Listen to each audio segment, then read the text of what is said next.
Ayy, ayy, yo, ayy, Coming from the next lane. Won't rock with a Glock, I can't really rock. Teardrop on my homie fit, he got a body.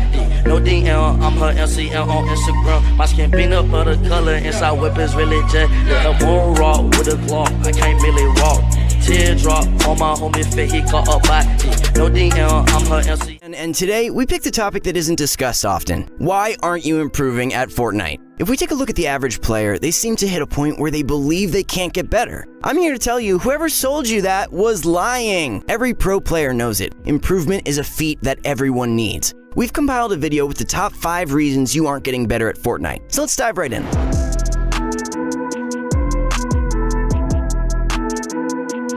Alright, first up, one mistake many of you might still be doing is not playing against good enough players. It's sad to say, but Arena has literally become the new pub matches.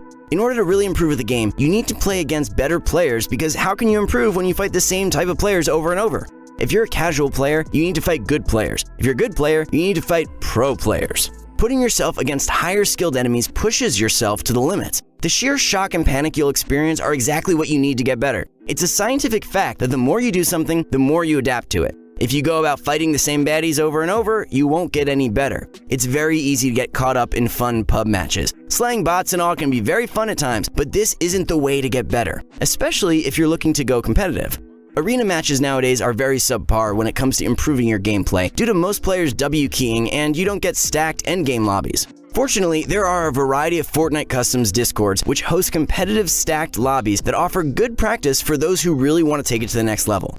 Ghost Bizzle once said in an interview, "The only way I got good is because I played against the best of the best every day in stacked scrim lobbies." This tells us a lot about what we need to implement to get better. You want to be the best, you got to take out the best.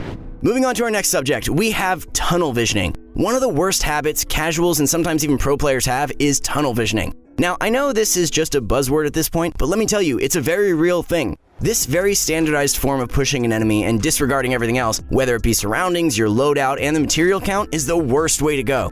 This type of gameplay is very destructive and almost always results in a negative outcome. The problem with tunnel visioning is that it punishes your other priorities and throws everything behind your back. In Fortnite, there are many instances where you won't be able to secure a kill, whether in a mid-game fight or an end-game scrim, so you need to know when to back away from the fight. Always going for the kill can have serious consequences. Let's give an example of an instance where this method is lethal and not recommended. You're in an endgame tournament lobby with high ground. You manage to catch a player off guard and get him to low health. He is alone and has no teammate, but in order to drop down to pressure him, you have to leave the high ground to go for a wall replace. Now, as you proceed downward, 2 enemies decide to take shots at you, lasering you to 50 health. Another enemy jump pads above you and takes the high ground. So now what did you gain? The simple answer? Nothing. You left the high ground for an attempted 1 point and lost high ground and a bunch of your health. This instance is a perfect demonstration of us sometimes. We give up our great positioning for a potential 1 kill and loss of health or the game. We need to think clearly about whether or not we decide to focus on one enemy. So next time you want to push somebody, make sure it's a smart play. Check your loadout, materials, or positioning. Now, let's go over several instances where tunnel visioning is not only necessary, but a must. Sometimes it may be dangerous though. In duos or trios, it's very common for players to come across outnumbered fights, sometimes a 2v3 or a 2v1. In these instances, it's highly essential that you eliminate your opponents quickly because of the potential third partying. Another great instance would be if you're pitted in a 1v1 and you get your enemy to low health. This would be a great opportunity to tunnel vision because ideally, you want to prevent him from healing.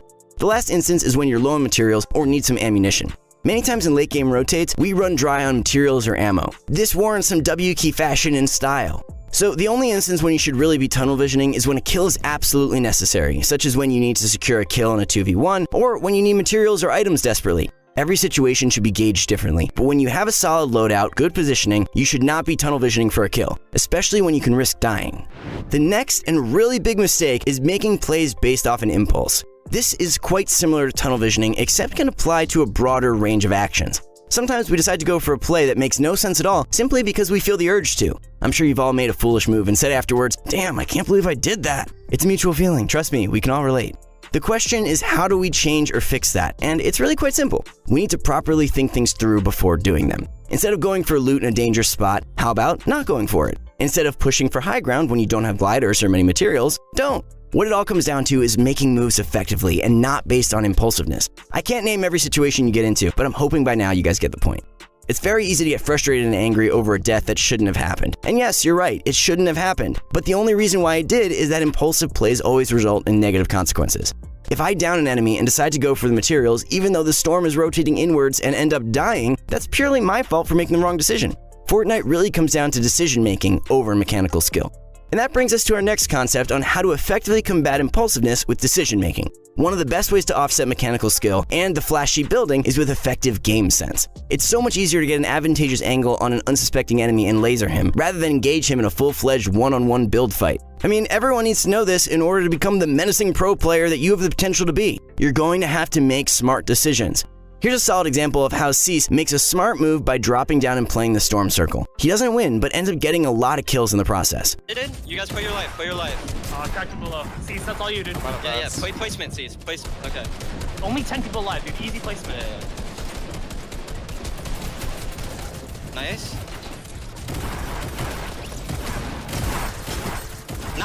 Nice! No mats.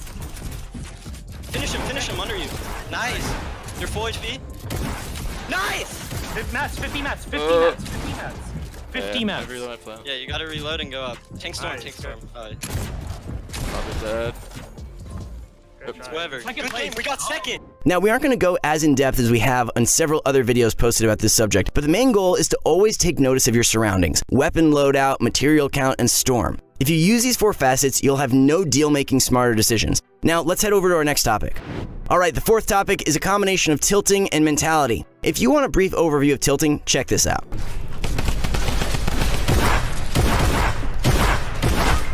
That's okay, he's not fighting them.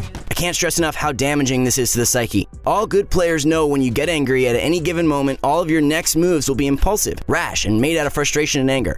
Never in the history of Fortnite has a player ever won a tournament while angry. High-level gameplay requires skills, precision, and most important of all, a strong, focused mindset. Science proves that anger causes all types of stress-related emotional reactions that overcome a person, preventing him from performing optimally. So if you want to be effective, stay far away from anger. That's why every good player out there knows that getting frustrated and upset is not the way to go. Now, let's just talk about the mind for a second. It's a well-known fact that better players are the ones who believe that they can win. We see it all too often that players who started blaming everything around them when they die never end up progressing. When you tell yourself things like, "I can't win," or "I'm not getting any better," this very negatively affects your mind and overall take on what you're doing. A game like Fortnite, where RNG is very prevalent, seems to give many players excuses to buy into this so-called RNG factor. But if Fortnite were totally based off RNG, players like Bizzle, Saf, Stompy wouldn't get such consistent placement almost all the time. You can tweak RNG to your advantage, situational and overall outcome, by carefully studying out loot routes, drops terrain, and the liking. As I mentioned before, we saw several big names qualify again and again for the World Cup. So what RNG doesn't exist for them? Or they have so-called streamer loot? So we see from here that mentality is a very strong aspect when it comes to Fortnite, and getting frustrated and upset really helps ruin your game and maybe even your day. So next time you die, even if the reason warrants anger, don't get upset and say to yourself, it's just a game. So make sure you have a strong mentality and a winner's mindset, and don't tilt over little things. Our last and final topic for today is something extremely big that doesn't seem to get enough coverage: taking 50-50s. This has 2 aspects. One of them is going for super risky plays such as landing with an enemy in the same room. The second is taking a 50-50 bloom fight or trade shot. Many times players will get so caught up with getting a certain landing spot that they forget the fact that they need to win. When you see a chest on the roof and an enemy is just beside you, going for that chest is a great way to die. If you think about the chance of you getting that chest or loot without taking any damage, the odds are enormous. Even if you do end up taking the weapon, your enemy will have pickaxed you at least 3 times, causing you to lose a lot of health. Just simply land at another spot or 2 floors beneath him.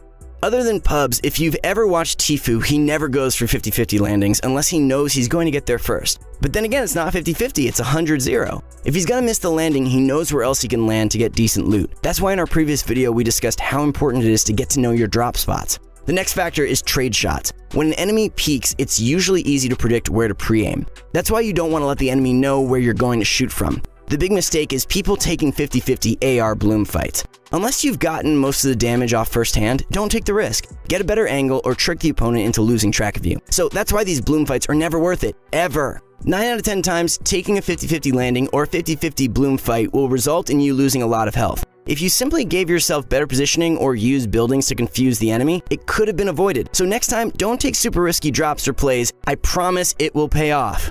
Alright guys, that's it for today. I hope you guys got something out of this video and that you keep your chin up as you keep trying to improve out there. If you like this video, make sure that you like it, share it with your friends, and subscribe to our channel. You can also